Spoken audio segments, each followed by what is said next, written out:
Hey, She Ace That listeners, find us on Apple, Spotify, and YouTube. Every subscribe, like, and follow goes a long way, and I can't thank you all enough for your support. And with that, let's get into today's episode. Hey, everybody, welcome back to She Ace That. It's your host, Alexandra, and today I'm so excited to introduce you to someone who started as a work colleague and quickly became one of my favorite people to talk volleyball with. Amanda's been coaching for 11 years now. She's a former Libero who played from fourth grade through college at Pitt Greensburg. She's a mom to twins, a diehard Philly and Pitt sports fan. What I love most about Amanda is her honesty about the real stuff, the favoritism, the politics, the parent drama, self doubt, all the things that we don't always talk about publicly, but every volleyball person has experienced. So I'm really excited to get into today's episode. Amanda, welcome. Thank you so much, Alexandra. I am excited to be here. You mentioned seeing older girls playing volleyball at recess at your Catholic school. Can you take us back to that moment and how that shaped the trajectory of your life? I went to a really small Catholic school. There wasn't much to do for recess. We had an open parking lot and some grass to play in. A lot of girls did jumping rope and some girls were passing around a volleyball. I was like, wow, that looks really fun. They were just like in a passing circle, nothing crazy. But I was pretty young and I walked up and was like, oh, could I play? And they were like, oh, well, you could try, but we don't want to hurt you. So I started integrating myself with them. And then when fourth grade came up, I asked my parents to sign me up and they did. So my love started there. It's good for you that you took the chance and wanted to play with them. And what did your parents think when you were like, hey, I want to play this sport? They were pretty excited. My mom actually ended up telling me she played volleyball for a small period of time in her life. So I think that made her excited that we had that common interest. She didn't stick with it, but at least had that initial love for the sport. And she played for CYO also. So it's something that brought us together too. That's so funny. So I did a podcast with a friend a few weeks ago and she brought up CYO. It's like your Catholic youth organization, right? And it seems common, especially on the East Coast, and how volleyball has impacted in that organization specifically. It's like one of the only places on the East Coast that you can start so young. I Otherwise, never you have knew to wait that. until like seventh and eighth grade, but CYO starts a tad earlier. I don't think they do it in fourth grade anymore. So you played Libero most of your career. And when did you realize that was your position? I don't remember a specific game or moment, but I do remember in seventh and eighth grade getting more specific rotations. I gave setting a shot and I was like, I'll do it, but this isn't for long term. They put me as an outside hitter. And at the time, I was one of the taller girls, but that stopped because I stopped growing and everybody else kept growing. After I'd play outside, I would transition to the back row. And I just remember the feeling of getting to the front row, being like, I'm ready to get back to the back row. It was a familiarity of being in the back row. If they set me, I really hope this goes in, or I really hope I don't hit it into the net. But in the back row, I felt super comfortable. That was my area. Did you feel like you embraced it initially? Every girl wants to be a hitter, right? You get that glory and all. But once I started in the back row, I really knew that's where I belonged. I never looked back and thought, I wish I would have tried harder to be a hitter because I literally love defense so much. As you get older, you realize how impactful a passer is. Like, you can't hit or set if you don't have a three-point pass. Hitters get a lot of the glory, and that's so true until you start getting that volleyball IQ. It's no, actually, the passer is really critical from a defense perspective, from setting up the offense. That's where the whole game starts, and sometimes that's totally looked over. Absolutely. Offense gets the glory, defense wins championships. It's so true. You have mentioned to me in the past that favoritism has been a tough obstacle you've experienced over time. Can you tell me any specific times where you have been impacted by that the most? I feel like I had that all around from high school up until college, but mainly in high school. I remember getting that Libero jersey pulled. I know you had somebody else on your podcast, and it resonated so much with me. In between games, go to the locker room, switch jersey, and I did nothing wrong. I was like, I've worked so hard to be in this position, and I know I deserve to be there and to have that jersey taken away just so somebody else that was higher in the rankings with a coach could get some playing time in that position. It's not like that other girl didn't play. She still played as a defensive specialist. She just didn't have that Libero title. Of course, it meant a lot to me too. I earned it and I know I earned it. It was really hard in high school being in that vulnerable state and then having it taken away without knowing why or having good reasoning. I worked my butt off for that. So it was just a hard pill to swallow. Specifically, we were in our championship game and we had won two games already, best of 5. I'm like, "All right, this one, and we're done." And the 3rd game, she'd switch her jersey, and I'm like, "I've been doing great. Why would you pull me now? We only have 1 more game to play." That's insane to me. They switched the jersey, and I went back in and still played defensive specialist, and it wasn't going well. So we ended up losing that 3rd game and having to go to a 4th set, and then we switched jerseys back and we won. In my mind, I was like, "Maybe that'll prove my point," but in the end, it just stunk because I knew we could have done it. I was already in the mindset. I was there. I was on the court. It's a hard pill to swallow. And again, that age is tough. Seeing coaching it now, one little mistake can shut girls down. While I know that I didn't make a mistake that I can recall, that still sticks with you. As a coach, when I pull a girl, I have to pull her aside and tell her why and explain it. I don't want her to ever go home and feel like I really don't think I did anything wrong. Favoritism part. Yeah, that situation specifically about the Libero jersey, I feel is probably the most common, at least from what I hear from so many people that I know who were defensive specialists or liberos. I don't know if it's like authority or like a power trip or power dynamic of trying to say, "Oh, I'm your coach, so I can pull that jersey off you if I want to." But in reality, it's you're taking that jersey off. Yes, it might be a different color. Yes, you're fulfilling a different role in the back row, but at the same time, you're putting back on your normal team jersey. You still are a part of that team. How you're impacted by your coach doing that is still critical. You still have to get back on the court in maybe a different position than you've been playing all day in a tournament or a game or at practices. I wonder your perspective on this because I know there's opportunities where teams can have two liberos. You can have a left libero and a right libero. I think unless you're really instilling from the start of the season, hey, I have two liberos that are going to be consistently changing out of their jerseys, consistently maybe flipping roles back in the court, but still are playing that same position versus switching to a different left back or right back, depending on where your libero is located or your other DSs are located. As a coach, what is your thought on two liberos and playing that game of switching people in and out of jerseys in general? I think if that would have been presented to me, it might not have been such a hard pill to swallow early on. Hey, there's a possibility that you'll both play some of the games. You're both going to be switching in and out. But it wasn't like that. It was more of a power trip. I even asked, did I do something wrong? And it was always no. I was like, I want to get her in too in this position. And as a coach now, I get that. I do like to get the girls in, especially because I coach mainly clubs. So they're paying to be there, and most of them deserve to be there. So they get that time on the court, but this was like for high school where you really worked pretty darn hard, and it's a different dynamic than club, I feel. I personally don't like the 2 libero thing. I was about to try it last year for my club team. I had 2 girls that were really good defensive players, and I was going to run a 4-2, so I was like, maybe I could pull the 2 libero idea in and then get that other girl that was supposed to be if we were running a 5-1, she would have gotten a lot more playing time, but the dynamic shifted on the court during practice when I tried it. We'll ride it out through practice, see how it goes, and it just wasn't right. You need that defense to be solid. I knew my defense was gonna be solid if I went back to my original plan. When you make the switch or the idea, you have to present it in a positive way, but it also has to be taken in a positive way. These girls have played for me before, knowing that one of those girls was always a libero. It was just a weird mind switch. It didn't work for the dynamic of the team, so I couldn't use it. Coaching against a team that has 2 liberos, you can also see it switch there. There would be times that I would see one libero and I'd be like, make sure you do not serve her, keep the ball away from her.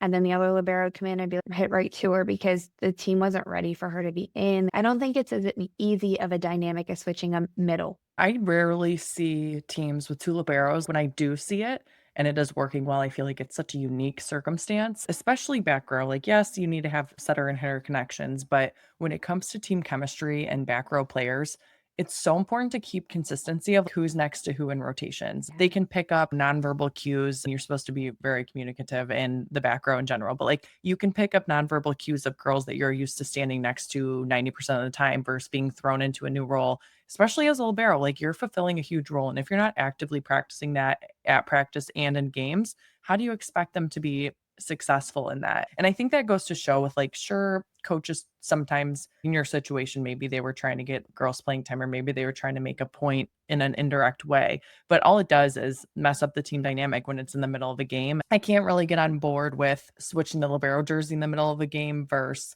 just taking the libero out for part of it because there's no need to create a scene on, oh, you're literally pulling a jersey off somebody when easily another defensive specialist who's already in a normal jersey can fulfill that role, or you can be switching who's going in and out with the libero. So I appreciate your take on that because it is a weird dynamic that I still to this day don't get why that happens. But did any of your teammates ever notice that was happening? Were they confused? We had a tough dynamic. When I played in high school, there was a lot of cliques and just girls who got along and girls who didn't. My closer group saw it, but it was never really spoken about. It got to our senior year and some girls were cut because of drama. It was an odd dynamic that I would not wish on any high school team.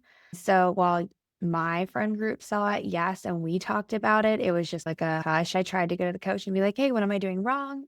And it was more of a nothing. And that's not helpful either because you've already brought my excitement from here to here. And it's just a tough thing to get over. So even just that mid game shift in your mindset does a lot. You can put that jersey back on and go back out there, but you're already thinking, all right, my next mistake means that jersey's gone. There's probably very rare situations where girls don't have some sort of clique dynamics or drama, especially in high school teams. Like clubs a little bit different sometimes depending, but in high school it's like you've been playing with these girls probably for a long time, different age levels, different expectations, different roles. Do you have anything you would either go back and tell yourself in that situation or tell the other girls that are experiencing the same thing currently?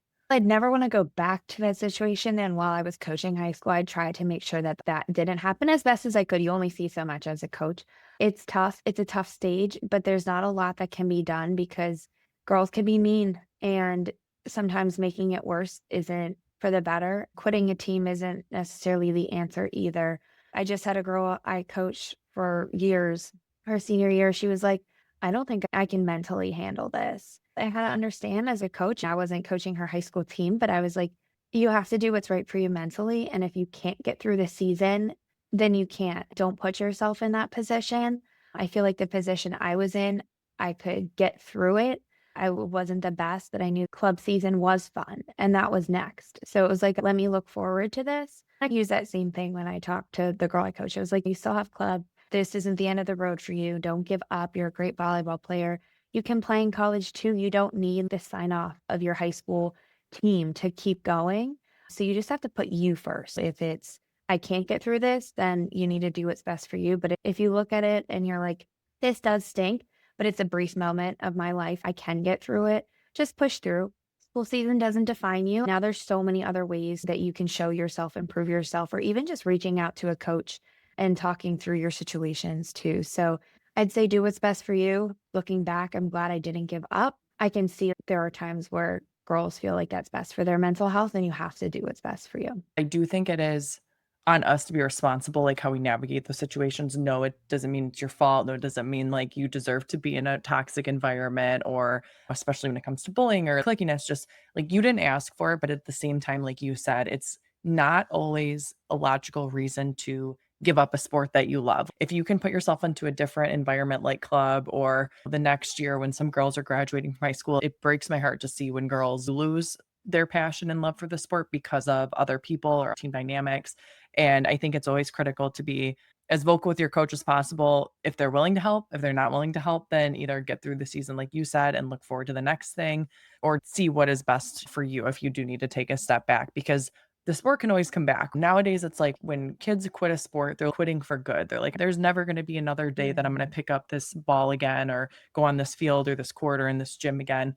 And I've heard so many stories of where people do take a few years of a break, even a year, a season, and that is okay too. Like you Yeah. always have options to continue the sport you love, even if you do need to take a break right now because of a coach or player dynamic. After high school, you went to play college. Can you tell us a little bit about that? And were your parents supportive? When I decided that I thought my career in volleyball wasn't over, I briefly mentioned it to my parents, and they were more on the, okay, we're not going to the Olympics here, so let's maybe focus on school.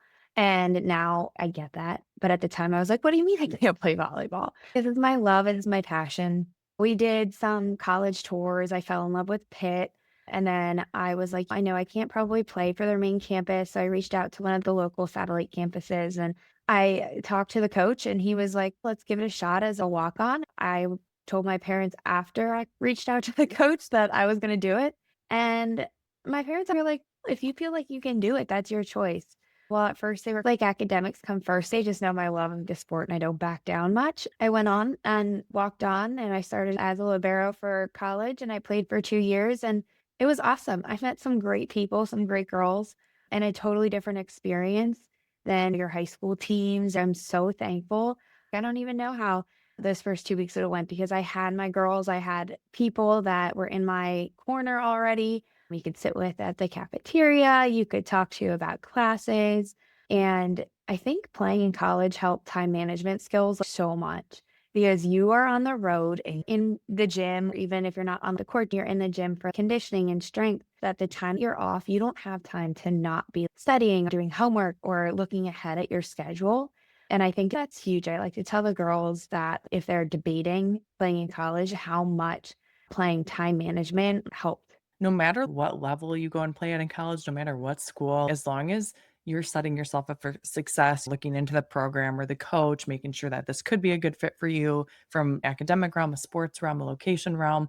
I think there's never a harm in trying, right? The worst case scenario is you maybe transfer after a semester, you transfer after a year, you figure it out. You made a good point that when you went to this school, you already had built in friendships because of your team dynamic. They don't have to be your best friends, they don't have to have everything in common with you, but at least you know somebody on that campus to make it feel a little bit smaller.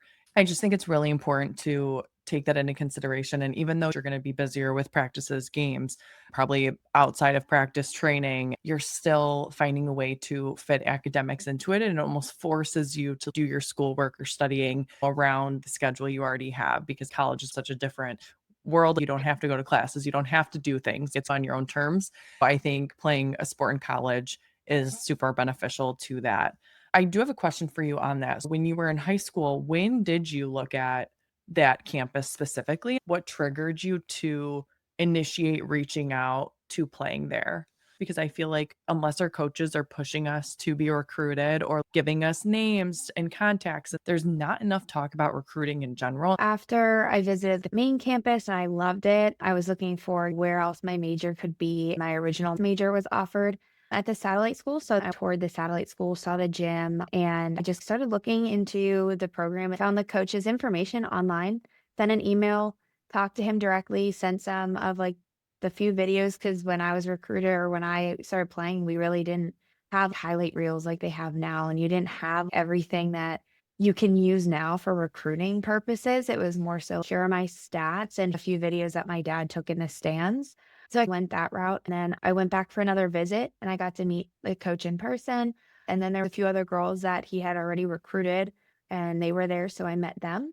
It was just a natural movement from there, but I had zero formal recruiting. That just goes to show that we are in control of what we can do, even if it seems like a stretch or we don't have the backing from the coach's perspective or whatever. It's no, you still have ways to do it. And like you said, nowadays more than ever, it's so much easier to get the film, collaborate, get your expectations, get your portfolio as a player out there. I Mhm. tell girls all the time if you even are slightly thinking of playing in college, no matter if you're in 7th grade or 12th grade, I don't care like where you are when starting this journey, you can just create a Instagram account of all of your highlights of Mhm. what you're doing and just the things that you start collecting, even if it's your friend taking videos of you at practice warming up, just getting some tangible content for yourself and punching it out there and having a link ready to go if you see a program or a coach that you think could be worth the conversation, it never hurts to try. So your situation flowed naturally and it was very meant to be.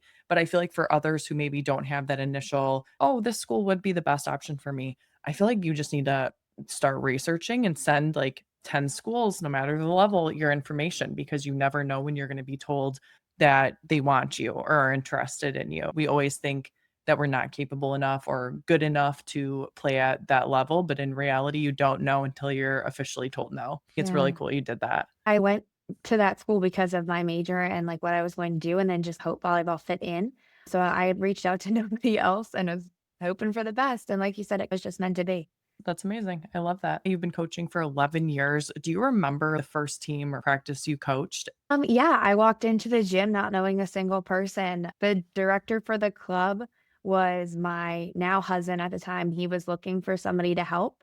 I was on an internship So I was only in the area for a short period of time, and I went and helped for the 2 months I had left, and then when I graduated, I came back and started with the club full time, and I've been there for 11 years now. What kind of coach do you consider yourself? I would say I'm definitely on the stricter side of a coach. I've been told that I have gotten quote unquote softer in my years, but I hold my girls to high standards. When they join the team, I'm pretty open about that, even in open gyms and prior to tryouts. I expect what I expect and I don't hold back, especially with the other coaches in our club. I'm probably the strictest. I think that's genuine for you because you care so much and want these girls to be held to a higher standard than what they would expect or see of themselves. And I think that's really fair. I think the best coaches are the ones that lead with genuine intentions and are true to their beliefs and who they are. And as a player, we all have different variations of what our perfect coach would look like. But at the same time, as long as we're leading with genuineness, regardless of how we come off, I feel like it's always the most beneficial for our athletes. Do you feel like you got that from anywhere specifically, like growing up from maybe other coaches or your parents? I can't say that any of the coaches I had always acted like that, but my dad was very to the point and he knew what he expected of me and I knew what he expected of me. I felt like that made it easier. I knew what he wanted. He knew I could do it. So I just had to show him I could do it. And I always tell the girls, I'm like, I am not mean because I don't like you. I'm strict and I have consequences because I know what you guys can do and what you're capable of.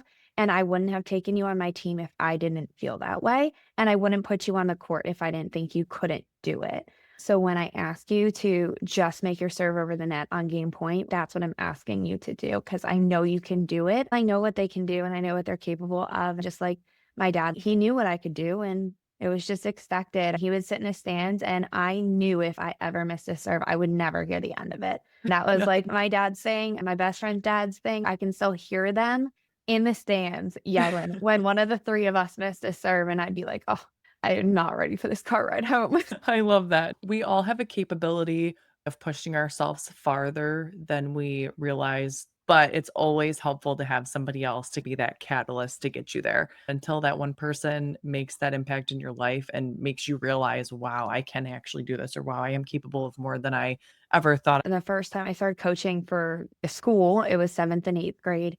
I had 60 girls try out in just 7th grade. And then I had about 40 in 8th grade on 2 separate days. It was a lot of girls you're seeing and a lot of girls that you have no clue what potential they actually will have. They're coming in 7th grade with minimum volleyball understanding or just maybe super athletic. The first day I usually spent going over the basics and warming them up. And the next day was like, okay, show me what you can do. Out of those 60 girls, you have to work with what you got and take the best that you see. I'm also a coach that won't take more girls than what I can make sure see the court because I don't think that's fair either. You're not really gaining experience sitting on the bench. And I know that's hard in 7th grade to say, I'm cutting you because you're not good enough, but I'm also not going to take you and you just not learn anything. So I probably took the most girls in the 7th and 8th grade era because you're not really sure what they have, but I definitely never held it like over probably 11 girls. In 8th grade, she came back out and I remembered her because she was on the maybe list and I was excited to see what she could do.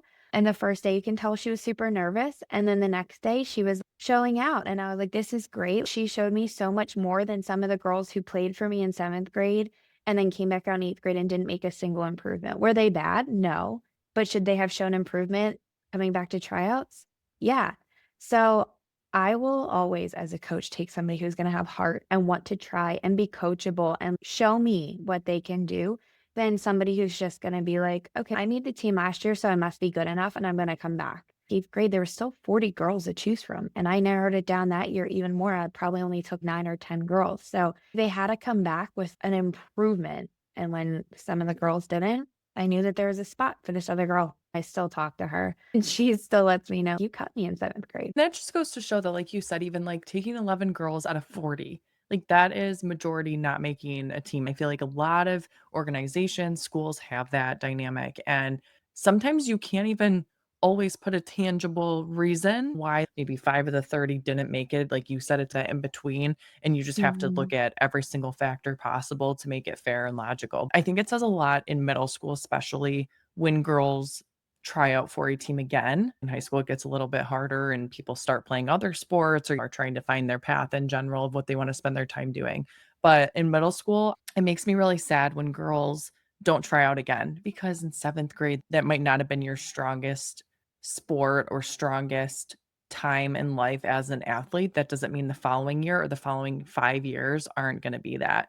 And I always recommend to middle schoolers, especially if you didn't make that one team, find another league or organization where you can play that same sport and continue it. You don't have to Yeah. let one specific place tie you to continuing that sport. I remember in seventh grade having a few friends not make the seventh grade volleyball team and then pivoted to dance or soccer and did other things, which I'm like, that's totally fine. Their life looking back would have been so different if they tried out for volleyball again in eighth grade and made it. It's just crazy how impactful those decisions Oh, yeah. they change our whole lives. And truly believe everything's meant to be, but sometimes it's really crazy to think about how that one Yeah. change changed for her.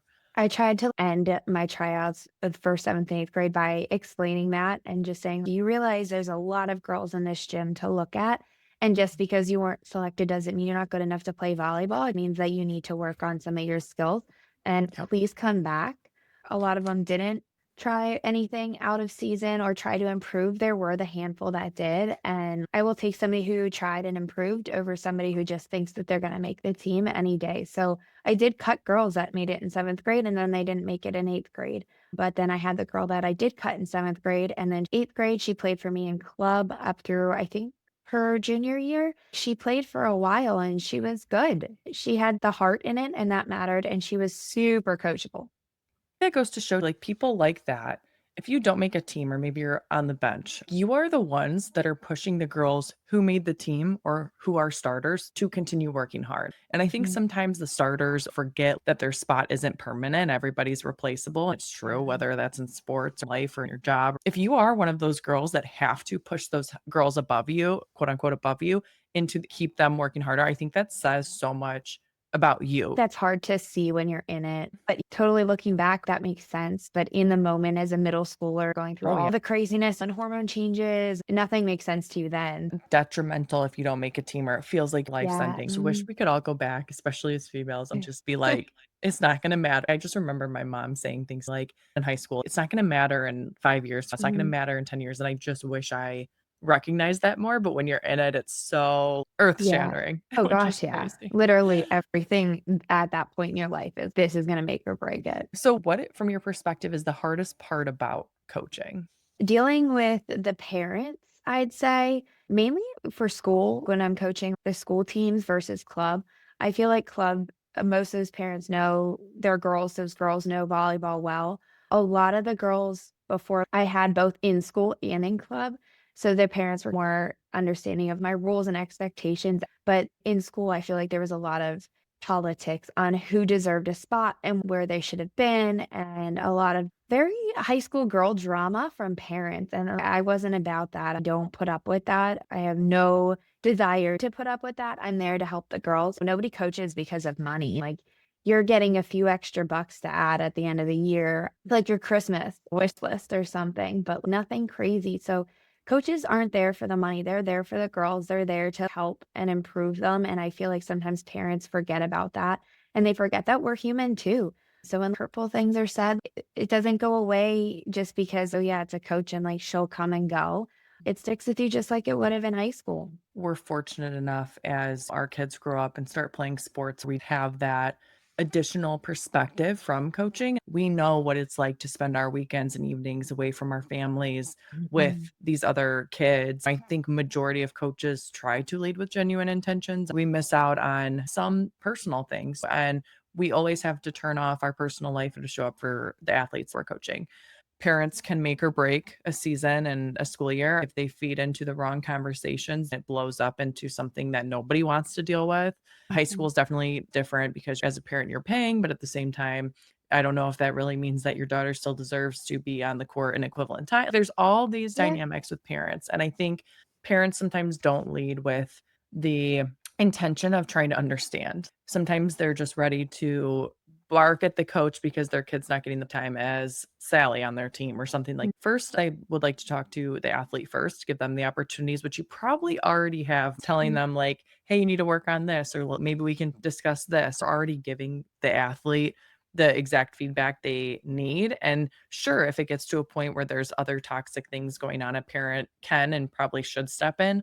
But there is a line where I think no matter what age you are, it's always good to respect your coach first. If your parents or any parents on the team aren't showing that respect, then there's nothing you can do about it because they just want it their way or the highway. And like you said, negative things are said and you're trying to coach their kids. So how does that not immediately bias you anyway? It is really a hard dynamic for sports in general. Yeah, I actually sent out a rule sheet at the beginning of the year, or used to in high school. I had my top 3 rules. One was I must talk to the player first. If we cannot resolve the issue, I will bring the parent in. The player doesn't get to decide that. If you have an issue and you're the player, you don't feel like it's going to be resolved unless it's resolved your way.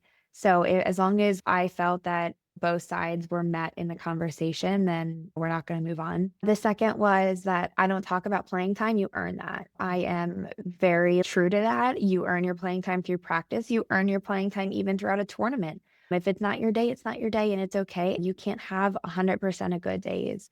And then number 3 is that I will never bring another player into the conversation. If you would like to bring the other player into the conversation, I will bring her into the conversation and let you say that in front of her. So those are the top 3 things that I always tell the girls. Put on a rule sheet, them and their parents have to sign, and then I talk about it in person and why my rules are what they are, because I don't want somebody talking about me and my playing time. I don't think it's fair for a girl to say, I deserve more playing time. Prove it. Show me. A lot of schools or clubs have those player parent contracts in place because of these things happening. So if you're on the team, you already signed the contract. When these types of things happen, it's normally a contract violation in one way or the other. And I feel like they just don't take that into consideration, given that they actually signed something. If anybody's listening as a coach and you don't have that type of rule sheet or contract, I think it's really important to start having that on paper tangibly for them to refer to, or a 24-hour rule, maybe 24 hours after a bad game where you didn't get playing time, like you're not contacting the coach. There's certain rules that various coaches set. So I appreciate you sharing those. Was there one time that made you decide to create that rule sheet, or did you have that the entire time you've been coaching?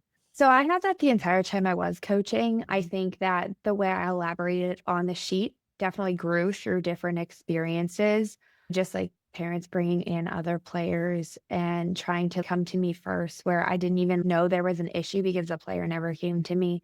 So having that rule sheet to always look back on. And I don't think like your rule sheet, or whatever you want to call it, like needs to be anything like in depth. You don't need to be calling out specifics, but something that's just very basic. Give some respect to the coach. They're there for a reason, and this is what he or she wants. So I need to respect that too. But yeah, I had this one mom I called my cyberbully mom. We wouldn't even be on the bus and she was emailing me, and her daughter did play. I just like didn't even check my phone until later that night because I knew there'd be an email, whether it was good or bad. There was constantly something. But to my face was the nicest lady. The second that she could get behind the screen and write me some awful email, she would. It never made sense because her daughter did play. So it was just like another reason you need the rules. If your daughter has the same issue, she would talk to me, and you just saw me in person and you didn't say any of this. So We've had similar things happen with attitude, and no matter how much playing time they get, their attitude's awful and they're impacting the mhm. team. And then once you pull them after months of them impacting the team, you just know there's nothing in your right mind you can do. But at the end of the day, as coaches, I feel like we have to protect our players, we have to protect our Sure. team, and unfortunately make some of those hard decisions that we don't want to make. It's just how things are progressing and changing. And the dynamics. Sometimes we have to be the bad cop, and that's okay. Especially from a coach perspective, just having support, like maybe being backed by your athletic director in high school if you're coaching, being backed by the club directors at your club. There's so many different dynamics where, but I've seen from all of those sides being backed by those people and also not being backed by those people because you never know who's in whose ears. And sometimes, as especially adults, we just have to be the bigger person in those scenarios and find a way to get through it without losing the love for coaching. I appreciate you Yeah. sharing that. There's not many coaches out there that haven't experienced a crazy parent one way or another and then are able to appreciate the amazing parents too, the ones that are supportive, Yeah. understanding, and handle potential conflicts better with more Yeah. empathy and consideration. So, really appreciate you sharing that. Now, I need to hear about the superstitions you have because in sports, we all do something, whether it's before we serve or the team superstition. Oh, I have so many. People Like who don't believe like superstitions freak me out. my girls probably think I'm crazy, and I know some of the other coaches are like, What's Amanda wrong and with her you? like, superstitions, they get a little deep, and I know they do, but my team wins. I love that. My team also has their own for as much as I have a lot, they have their own that they've just inherited. If we start playing on a side, they will charge the court to get that side continuously, and then if it comes down to it and we're in the playoffs and we win the coin toss, they will literally pick side. They will move everything to get that side. I always have to have gum in my mouth. If I hold a clipboard or my iPad, I need to hold it if we win continuously. The girls all have to stand in the exact same line on the bench. They choose it for the start of the game and then it stays. They're like, "Oh, I didn't stand next to you last game." Or there's one girl, like, I cannot watch her serve. The second I turn and watch her serve, it goes in the net. She can serve perfectly. The second I'm watching her, even if I keep my head turned until the ball's in the air, it goes in the net. So I know everybody's turned away. She's serving. I'm like, okay. This one time, I have no clue what got into my mind. We chant our club name before we go out on the courts. Our club is TCVA. We just did our TCVA and I spelled it backwards. And I was like, I don't know why I did that. And they laughed. And it brought this upbeat tempo to the game. They kept making fun of me, which I get. For the rest of the day, they're like, do it backwards. It stayed the whole season. I had to keep doing it. Then I was like, "I'm not doing it, guys. That one's gotta end." You guys were having a funky day. I decided to do something and get stuck for the year. But yeah, those are a few of them. If we win a tournament, I wash that outfit and I put it aside and I don't wear it unless it's another tournament. Down to my socks. Those are the same pair of Wow. socks just washed. Same shoes. My hair gets done the exact same way. If it's up in a bun, it's up in a bun again. If it's in a ponytail, it's in a ponytail. As a coach, it's not the most embarrassing thing, but sometimes as coaches, we have to allow our athletes to like for us to be embarrassed, if that makes sense. We have to give them something to bond over themselves. That's just something we have to take one for the team about. And it tied back to you though, and them having something to relate to you in a way. And I just feel like that helps bonding, that helps your outcome of games, right? Like they're Yeah. able to joke about something. It's easy to stay serious during volleyball, wanting to win. But if sometimes you can bring that lighthearted thing or superstition into it, it just makes your brain think in a different way and allows you to take a breath to execute officially and win some more games. I remember in high school, the starters would stand in the middle of the court and we would have this little handshake thing. You had to have your right foot out every time before the game. It couldn't be your left foot. If somebody had their left foot out, you'd get yelled at. So there's a few things that come to mind, but feel like it's very common in sports. So, Lainey, so your daughter is growing up so quick. She's the cutest little thing ever. I know. And she's getting to the age where she's probably seeing you play volleyball outside with friends or coming to some of your tournaments or practices and seeing you from that coaching and player side. So Lainey's come to 2 practices with me, and then she's watched some of my outdoor play. Even when you came by, Lainey had to sit and watch. She brings her chair from outside up and sits down, and I had some of the girls I coach club with, I did an end of the year pickup in my side yard. They came over. Lainey pulls her chair up. She's sitting there eating chips like she has front row seats to the Super Bowl. It's hilarious. I love that she wants to be involved and wants to watch. I'll ask her, "Do you wanna play volleyball like mommy?" And she'll say, "Yeah, I wanna play volleyball." But it doesn't totally click there. I hope she wants to play volleyball. I hope that whatever position she decides is something that she loves just as much as I love being a libero. I don't see her getting too tall, so she might be stuck back there. I hope that I could coach her young. I could never coach my own child in high school. I just won't do it. It would have to be like there's no other coach. They're not going to have a team for the year type situation. I just don't feel it's fair to be a coach as a parent at a high school level. That's like my personal view. A lot of that comes from favoritism issues that I guess I have had. I did not have a coach that was a mom at that age, but I do know of some that are coaching their own daughters. I'd love to coach her while she's young. I'd love to bring that love to the sport and have that connection with her. I'll be going to some senior nights this year because my team is an 18U team. So we have some senior nights coming up and she'll come along with me. She has her little cheers and I just hope that she has the love for the sport that I do. I know you'll be supportive of her no matter what, and I do think that is the cool thing about having a daughter is guys can play volleyball too, but having a mother-daughter dynamic of playing a sport, like, that's really cool to have played the same sport too. Like my mom, I know you said like your mom played a little bit of volleyball, but my mom was only a softball girly. And that was the one sport she didn't put me in. I'm not sure why, but it's funny because we never played the sports that each other played. She was still able to effectively show up for me regardless of the sport. So I'm really excited to see how Lainey girl decides down the road. We'll come back to this podcast Yeah. in 10 years and see where she's at, and the Hopefully boys she'll too. have a highlight reel. The boys don't have a choice, like, they're gonna play. Amanda already has 3 total, but 2 built-in boys to have on her team for co-ed games Mhm. and everything. That's so Yeah. awesome. One fun fact, you grew up on a Christmas tree farm, and I feel like that is such a cool thing, like, the Christmas spirit in me, like, that's my favorite holiday. I love everything Christmas tree farms. I love Christmas trees. I love Santa Claus. That was something like the night before Christmas, I couldn't sleep. But from your perspective, you had a whole family business in this space. So can you tell us about that and your experience growing up that way? A lot of people don't realize it takes a lot in order to grow Christmas trees, like putting them in the ground and saying, see you in a few years. It takes 8 to 9 years to get your standard height Christmas tree, like your 5 to 6 foot Christmas tree.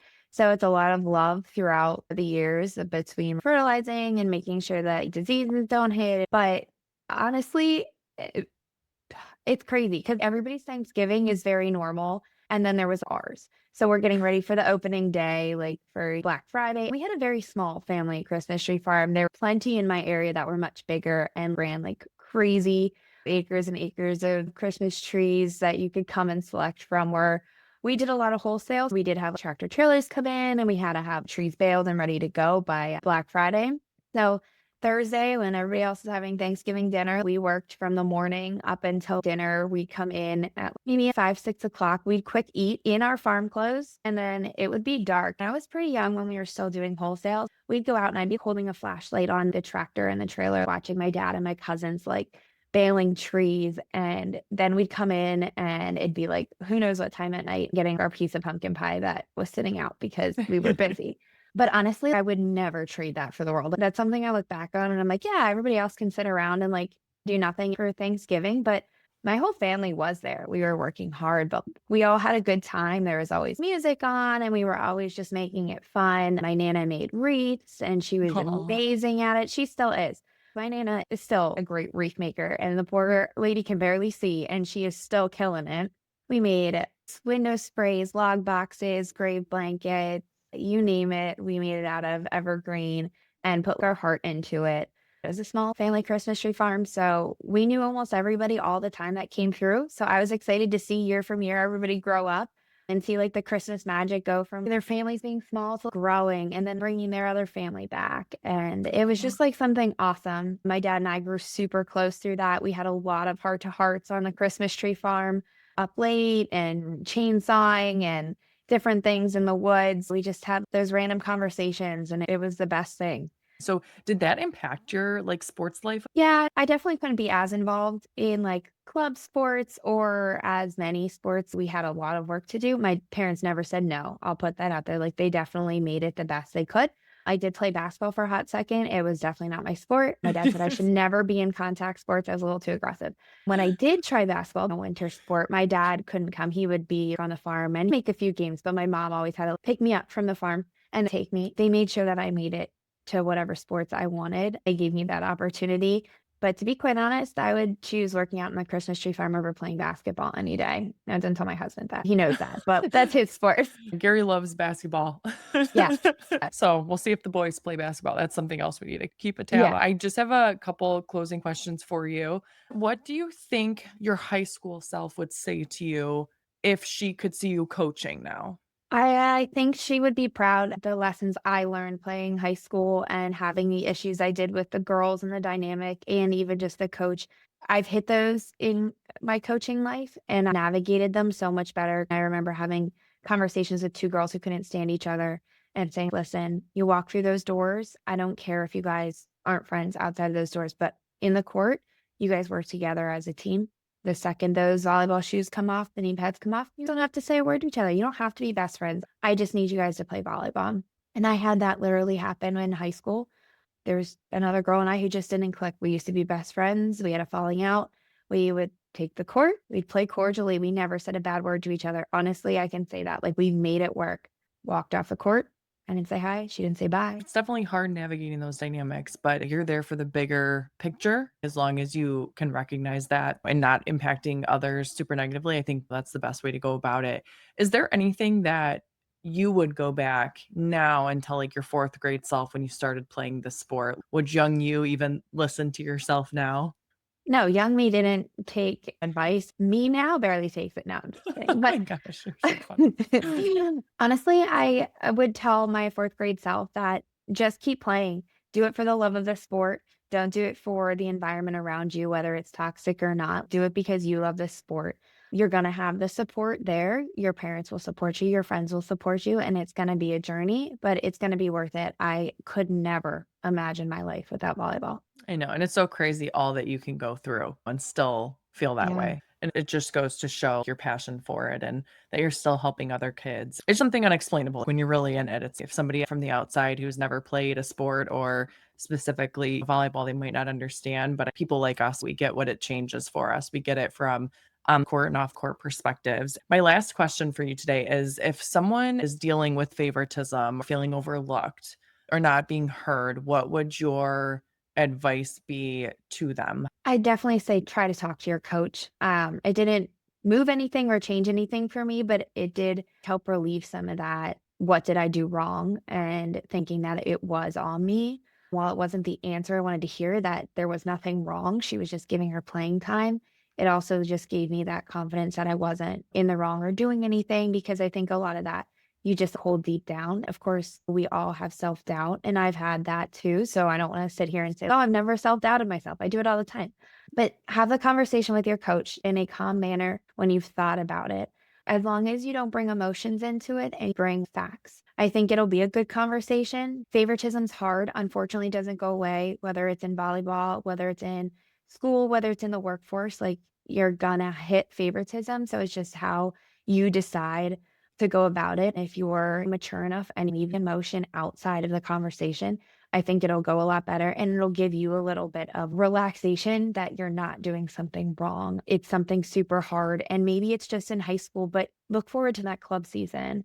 Talk to your parents too and see what they think on the situation. I don't feel like your parents should be the ones talking to your coach, but maybe you're seeing it in a different light than others too.